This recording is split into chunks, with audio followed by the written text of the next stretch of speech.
Students, coordinate geometry में हम लोग कर रहे थे एप्लीकेशन ऑफ डिस्टेंस फॉर्मूला, जिसमें हम लोग एक एप्लीकेशन डिस्टेंस फॉर्मूला का ऑलरेडी कर चुके हैं, जिसका नाम था finding of collinearity of 3 points. अब बारी है सेकंड एप्लीकेशन की। तो सेकंड एप्लीकेशन है बच्चा हमारा finding the type of triangle. मतलब कोऑर्डिनेट ज्योमेट्री में कुछ इस टाइप के क्वेश्चन पूछे जाते हैं कि ट्राइंगल के 3 कोऑर्डिनेट हमें गिवन होते हैं और ये पूछा जाता है कि वो किस टाइप का ट्राइंगल फॉर्म हो रहा है ना। तो finding the type of triangles. तो बच्चों सबसे पहले यहां पे हमने लेट किया है कि हमारे पास 3 कोऑर्डिनेट हैं, कोऑर्डिनेट ए, बी और सी, 3 पॉइंट्स हैं। जो 3 पॉइंट्स के पास कोऑर्डिनेट दिए हुए हैं, ए के कोऑर्डिनेट है x1 y1, बी के कोऑर्डिनेट है x2 y2 और सी के कोऑर्डिनेट है x3 और y3, राइट। और ये तीनों के तीनों जो पॉइंट्स हैं ये 3 वर्टिसेस है एक ट्राइंगल के। All are 3 vertices of a triangle. एक ट्राइंगल है बच्चा, उस ट्राइंगल के सपोज दैट ये अपने पास एक ट्राइंगल है और इस ट्राइंगल के वर्टिसेस ए, बी और सी, जिसके कोऑर्डिनेट हमें गिवन है x1 y1 ए के कोऑर्डिनेट है, बी के x2 y2 है, सी के x3 y3 है। All are 3 vertices of a triangle. तो इसके बेसिस पर बच्चा हमें 3 कोऑर्डिनेट मतलब 3 पॉइंट पता है, ए बी सी, 3 वर्टिसेस पता है। इनके बेसिस पर अपन ये बताएंगे कि ये ट्राइंगल जो है वो किस टाइप का ट्राइंगल है।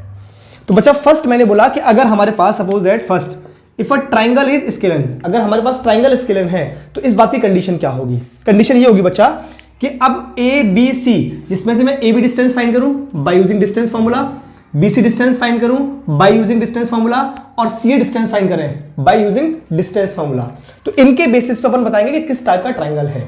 तो बच्चा if A B, B C and C A all are different and sum of any 2 distances is greater than the third one. बच्चा अगर A B is not equal to B C is not equal to C A है, ऐसी अगर condition है कि जो length है A B की, बी सी की और सी ए की, ये आपस में इक्वल नहीं है, ये तीनों के तीनों डिफरेंट हैं। और दूसरी कंडीशन क्या है, एनी 2 डिस्टेंस, मतलब अगर मैंने ऐड किया A B plus B C, sum of any 2 distance is greater than the third one, ये ग्रेटर हो थर्ड वाली डिस्टेंस से, कोई भी 2 डिस्टेंस ले लेंगे। तो इस टाइप के ट्राइंगल को अपन कहेंगे बच्चा स्केलन ट्राइंगल। क्या कहेंगे? Scalene triangle. क्लियर हुआ? सेकंड ट्राइंगल की बात करते हैं। दूसरा अपने पास ट्राइंगल इज आइसोसेल्स। अगर हमारा ट्राइंगल आइसोसेल्स है तब कौन सी कंडीशन फुलफिल होगी। तो if any 2 sides are of equal length but there some is not equal to the third. बच्चा अगर हमारे पास एक ट्राइंगल है और इस ट्राइंगल में अगर आपने ए बी सी ट्राइंगल बनाया और इस ट्राइंगल में बच्चा ए बी इक्वल है सी ए के, any 2 sides are of equal length, अगर ए बी इक्वल है सी ए के तो ये ट्राइंगल कौन सा होगा? आइसोसेल ट्राइंगल होगा। या फिर ए बी इक्वल है बच्चा बी सी के, ए बी इक्वल है कोई भी 2 साइड अगर आपस में इक्वल है तो वो ट्राइंगल क्या होगा? आइसोसेल ट्राइंगल होगा।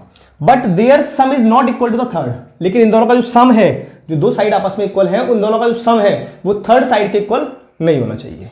क्लियर हुआ? थर्ड पे आते हैं। अगर हमारा ट्राइंगल कौन सा है? Equilateral. If triangle is equilateral, हमें किसी ट्राइंगल को इक्विलेटरल प्रूफ करना है या हमें बताना है कि ये ट्राइंगल इक्विलेटरल है, तो उसकी कंडीशन क्या होगी? कंडीशन क्या है? If all the sides are of equal length. अगर एक ट्राइंगल है और उस ट्राइंगल की जितनी भी लेंथ है वो सब आपस में इक्वल है, ए बी सी, मतलब A B is equal to B C is equal to C A. बच्चों all sides of a triangle are equal length, ये तीनों के तीनों आपस में इक्वल है, तब ट्राइंगल कौन सा होगा? वो इक्विलेटरल ट्राइंगल। क्लियर है? नेक्स्ट फोर्थ, अगर ट्राइंगल आपका कौन सा है? Right angle triangle. बच्चा राइट एंगल ट्राइंगल में सबसे बड़ी कंडीशन क्या है? राइट एंगल ट्राइंगल को पहचानने की कंडीशन है कि वहां पाइथागोरस थ्योरम लगता है, मतलब एक एंगल 90 डिग्री होता है। तो if square of longest side is the equal to the sum of the squares of other 2 sides. मान लेते हैं हमारे पास एक ट्राइंगल है और इस ट्राइंगल में जो लॉन्गेस्ट साइड होगी उसका स्क्वायर बाकी दोनों के सम के स्क्वायर के बराबर हो। मतलब ट्राइंगल है मेरे पास ए बी सी, तो कंडीशन क्या बनेगी? यहां बनेगी ए सी का स्क्वायर इज इक्वल टू होना चाहिए ए बी का स्क्वायर प्लस बी सी का स्क्वायर। अगर इस कंडीशन को फुलफिल करता है हमारा ट्राइंगल तो वो ट्राइंगल राइट एंगल ट्राइंगल है। कहानी इंफॉर्मेशन क्लियर हुई? ये वाला जो पूरा प्रोग्राम था, पूरी इंफॉर्मेशन थी, ये आपको अच्छे से आनी चाहिए, तभी आप पहचान पाओगे कि किस टाइप का वो ट्राइंगल है। एक बार इसको चेक करें और खुद से एक बार रीड करें, फिर हम आते हैं इसके क्वेश्चंस पे। एक बार इसको देखें, पहले आप नोट करें पहले। तो गाइस ट्राइंगल के कंसेप्ट पे हम लोग क्वेश्चंस करते हैं। देखिए questions, do the points 3,2 -2, -3 and 2,3 form a triangle, if so name the type of triangle form. बच्चे इन्होंने बोला है 3 पॉइंट्स हैं, 3,2 -3, -2, -3 एंड 2,3, ये एक ट्राइंगल को फॉर्म करते हैं। अगर ये एक ट्राइंगल को फॉर्म करते हैं तो उस ट्राइंगल का नाम बताइए, ये क्वेश्चन ने पूछा है। तो बच्चा ट्राइंगल फॉर्म करते हैं, ट्राइंगल का नाम बताना है। तो नाम बताने के लिए अपन को सबसे पहले ट्राइंगल की 3 साइड की डिस्टेंस कैलकुलेट करनी होगी। ट्राइंगल की 3 साइड की डिस्टेंस मुझे कैलकुलेट करनी पड़ेगी बाय यूजिंग डिस्टेंस फॉर्मूला। तो सबसे पहला काम क्या है हमारा, डिस्टेंस फॉर्मूला की हेल्प से आपको ट्राइंगल की डिस्टेंस, साइड की डिस्टेंस कैलकुलेट करो। तो चलिए देखो, हमें गिवन है बच्चा यहां पर पॉइंट ए, मैंने मान लिया इसको 3,2, point B -2, -3 and point C 2,3, 3 point given है। तो यहां से 3 डिस्टेंस बनाते हैं बच्चा अपन। पहले डिस्टेंस ए बी डिस्टेंस बनाते हैं। तो ए बी डिस्टेंस क्या आएगी अपने पास, जरा चेक करो। डिस्टेंस फॉर्मूला x2 - x1 का whole square plus y2 - y1 का whole square. So distance A B is equal to x2, बच्चा ये x1, y1, x2 और y2। सो -2 -3 का होल स्क्वायर प्लस -3 और -2 का whole square. Got it.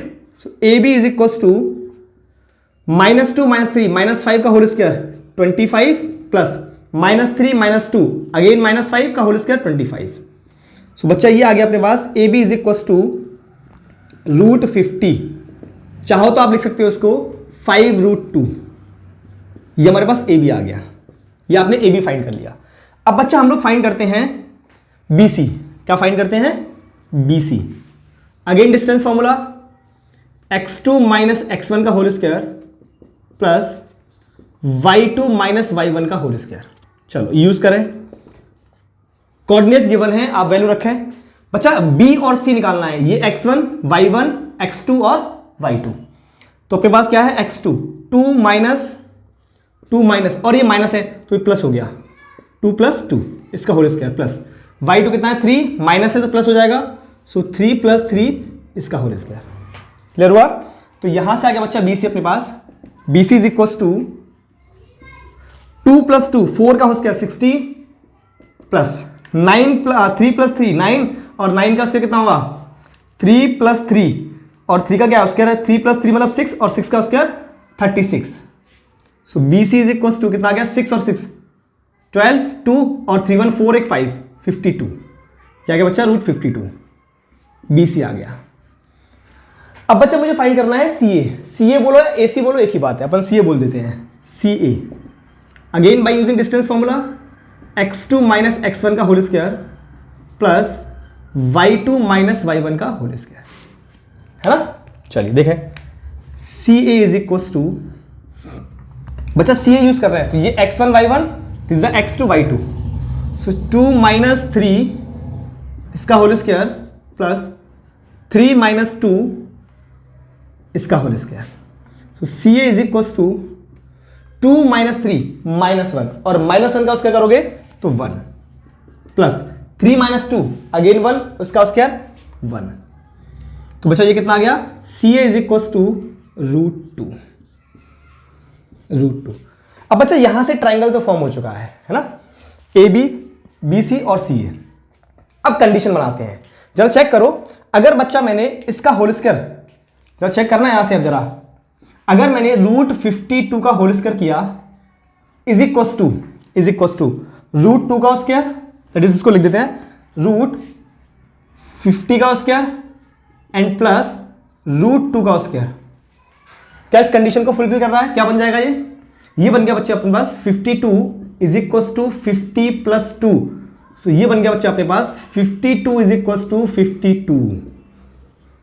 52 is equal to 52। So बच्चा ये वाली कंडीशन फुलफिल हुई है और इस कंडीशन को क्या नाम दोगे आप, जरा इस कंडीशन को चेक करें। तो ये कंडीशन बनेगी बच्चा BC का square is equal to AB कितना है √50, AB का स्क्वायर प्लस बच्चा CA का square.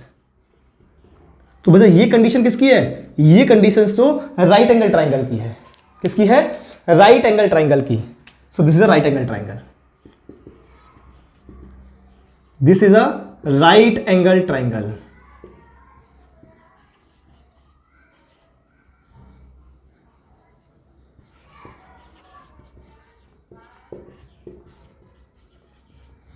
Right angle triangle. Clear होगा? क्वेश्चन समझ आ गया? एक बार देखें, एक बार नोट करें इसको, क्वेश्चन को ना। तो गाइस अब बात करते हैं क्वेश्चन नंबर 2 की। क्वेश्चन नंबर 2 को देखेंगे आप एक बार। Check whether 5, -2, 6, 4 and 7, -2 are the vertices of an आइसोस्केल ट्राइंगल। बच्चों हमें 3 पॉइंट दिए हुए हैं और 3 पॉइंट की कोऑर्डिनेट हमें गिवन है। ये हमें चेक करना है कि ये ट्राइंगल आइसोस्केल है या नहीं है। तो बच्चा आइसोस्केल ट्राइंगल की कंडीशंस क्या थी कि किन्हीं दो साइड की जो डिस्टेंस है वो आपस में इक्वल होनी चाहिए और उन दोनों का सम थर्ड साइड के इक्वल नहीं होना चाहिए। सपोज दैट हमने लेट कर लिया, लेट पॉइंट ए जो गिवन है वो है 5, -2, पॉइंट बी बचा है 6, 4 और पॉइंट सी बचा अपन को गिवन है 7, -2। ये एक ट्राइंगल फॉर्म करते हैं। मैंने मान लिया बच्चा ए बी सी एक ट्राइंगल है। अब इस ट्राइंगल की पहले मुझे ए बी डिस्टेंस निकालनी होगी, बी सी और सी ए 3 डिस्टेंस मुझे कैलकुलेट करनी है। तो सबसे फर्स्ट ए बी कैलकुलेट करें by using distance formula x2 - x1 का whole square plus y2 - y1 का होल स्क्वायर। सो बच्चा ए बी कितना हो जाएगा अपने पास, x2 ए बी फाइंड करना है तो x2 होगा 6, सो 6 - 5 इसका होल स्क्वायर प्लस बच्चा y2 4 माइनस और माइनस ऑलरेडी यहां पे है तो ये हो गया +2 इसका होल स्क्वायर। सो बच्चा ए बी आ गया अपने पास रूट में 6 - 5 1 का स्क्वायर 1 हुआ और 6 और 36 क्योंकि 6 का स्क्वायर 36। सो बच्चा ए बी आ गया रूट में 37। ए बी कितना आ गया 37। अब फाइंड करते हैं बच्चा बी सी। सो x2 - x1 अगेन लगाएं, x2 - x1 तो दिस इज x2 - x1 7 - 6 का whole square plus y2 - y1 सो -2 और -4 का whole square. So B C is equal to 7 - 1 का स्क्वायर 1 हुआ प्लस -2 और -4 -6 और -6 का होल स्क्वायर 36। कितना आ गया बच्चा 36। सो बी सी अपने पास अगेन आ गया रूट में 37। अब फाइंड करते हैं बच्चा सी ए, अगेन x2 - x1 का whole square plus y2 - y1 का होल स्क्वायर। तो ये अपने पास x1 y1 और ये अपने पास x2 y2। तो बच्चा 5 - 7 का होल स्क्वायर प्लस -2 और माइनस आता है प्लस हो गया +2 होल स्क्वायर। तो बच्चा ये तो हो गया 0 है ना। सी ए इज इक्वल टू कितना आ गया ये 5 - 7 -2 का स्क्वायर 4 और 4 को आप रूट से बाहर लाओगे तो सी आ गया बच्चा अपने पास 2। कितना आ गया 2। अब कंडीशन देखें, हमारे पास आइसोस्केल ट्राइंगल की कंडीशन, अगर कोई ट्राइंगल आइसोस्केल है तो उसकी कंडीशन क्या होगी, है ना। कंडीशन क्या होगी, कंडीशन ये होनी चाहिए कि किन्हीं दो साइड का सम आपस में इक्वल हो, A B is equal to B C हो। और दूसरा कंडीशन क्या होगी कि A B plus B C का जो सम है वो थर्ड साइड के इक्वल ना हो, तो जरा चेक करें क्या ये जो हमारे पास वैल्यूज आई हैं वो इस कंडीशन को फुलफिल करती हैं क्या। तो पहले तो आप यहां देखें A B is equal to B C fulfil हो रहा है, हाँ बिल्कुल। रूट 37 ए बी है इज इक्वल टू रूट 37 आपका बी सी है और ये root 37 plus root 37 is not equal to 2, ये कंडीशन भी फुलफिल हो रही है। सो दिस ट्राइंगल इज आइसोस्केल, हेंस प्रूफ। क्लियर हो गया, नोट करें एक बार आपसे बच्चों। क्वेश्चन नंबर 3 चेक करें एक बार। shows that the points 1, 1, -1, -1 and -3, form an equilateral triangle। बच्चा इक्विलेटरल ट्राइंगल फॉर्म करने की कंडीशंस है कि जो ट्राइंगल बनता है उसकी तीनों साइड्स आपस में इक्वल होती हैं। That means all sides of a triangle are equal, तभी वो इक्विलेटरल ट्राइंगल होगा, है ना। तो चलिए देखिए, हमें बच्चा गिवन है, लेट कर लिया अपन ने, पॉइंट ए 1, 1, पॉइंट बी के कोऑर्डिनेट -1, -1 और सी के कोऑर्डिनेट -√3, √3। तो बच्चा जो ट्राइंगल फॉर्म होगा एबीसी, एक ट्राइंगल फॉर्म होगा that is A B C, A B C. तो यहां पे जो ए बी वाली साइड है वो बी सी साइड के इक्वल हो और ये सी ए साइड के इक्वल हो। इसका मतलब A B is equal to B C is equal to C A. अगर ऐसा आया तभी वो ट्राइंगल इक्विलेटरल ट्राइंगल होगा, अदरवाइज नहीं होगा। तो सबसे पहले ए बी फाइंड करो आप। ए बी मुझे फाइंड करना है। ए बी फाइंड करना है, लगाते हैं x2 माइनस x1 का whole square plus y2 minus y1 का whole square. So A B is equal to, अच्छा x2 minus x1, this is the x2 and this is the x1। So minus 1 comma minus 1 इसका whole square plus y2 कितना है minus 1 का whole square. मतलब ये बन गया बच्चा A B is equal to minus 1 minus 2 और माइनस 2 का स्क्वायर 4 प्लस माइनस 1 माइनस 2 और इसका स्क्वायर 4। तो बच्चा ये आ गया अपने पास A B is equal to 2√2, that is √8 हो जाएगा। और √8 को क्या लिखते हैं अपन 2√2, कितना आएगा 2√2। क्लियर है। अब निकालते हैं BC। अगेन वही same x2 minus x1 plus y2 minus y1। सो अब x2 रखते हैं बच्चा, B और C फाइंड करना है, this is x1 y1 x2 और y2। सो x1 कितना होगा अपने पास, सॉरी x2 माइनस के √3 और ये माइनस के 1 माइनस माइनस प्लस, सो इसका whole square plus y2 √3 minus minus plus इसका whole square. So BC is equal to, बच्चा होल स्क्वायर ओपन करते हैं क्योंकि √3 प्लस 1 या √3 माइनस 1 इसको हम ऐड माइनस तो कर नहीं सकते है ना, तो इसलिए होल स्क्वायर ओपन करते हैं। तो ये जाएगा 3 प्लस 1 माइनस के 2√3, a माइनस बी का होल स्क्वायर, यहां पे a प्लस बी का होल स्क्वायर। सो प्लस के 3 प्लस 1 और प्लस के 2√3। तो बच्चा ये 2√3 कैंसिल आउट हो गया। So BC is equal to 3 plus 1 4, 3 plus 1 4। So बच्चा आ गया √8। सो ये भी आ गया 2√2। BC कितना हुआ, अगेन 2√2। अब कैलकुलेट करो बच्चा CA कैलकुलेट करते हैं। अगेन वही distance formula, x2 minus x1 plus y2 minus y1। ये x1 y1 x2 और y2। तो बच्चा कितना आएगा 1 माइनस और ये माइनस प्लस √3 इसका whole square plus 1 minus √3, 1 minus √3 इसका होल स्क्वायर। तो बच्चा CA is equal to, again whole square open करें a plus B a minus B से। सो 1 प्लस 3 प्लस के 2√3 प्लस 1 प्लस 3 माइनस के 2√3 है ना। ये 2√3 कैंसिल आउट, 3 प्लस 1 4 हो गया और 3 प्लस 1 4 और 4 plus 4 8। So CA is equal to √a which is equal to 2√2। तो बच्चों अब यहां देखें AB भी 2√2 आया है, BC भी 2√2 है और CA भी अपना कितना है 2√2 है। इसका तो तीनों साइड इक्वल है। अगर तीनों साइड ट्रायंगल की इक्वल है तो बच्चा वो ट्रायंगल कौन सा होगा, इक्विलेटरल ट्रायंगल। ये हमने प्रूफ कर दिया। जरा चेक करो यहां पे AB इज इक्वल टू क्या है BC इज इक्वल टू क्या है CA। किसके बराबर है तीनों, 2√2 के बराबर। इसका मतलब ये प्रूफ हुआ यहां से कि ये जो ट्रायंगल है it is a equilateral triangle. कौन सा ट्रायंगल है, इक्विलेटरल ट्रायंगल। बात कंफर्म हुई, समझ आया, नोट करें इतना आप लोग पहले।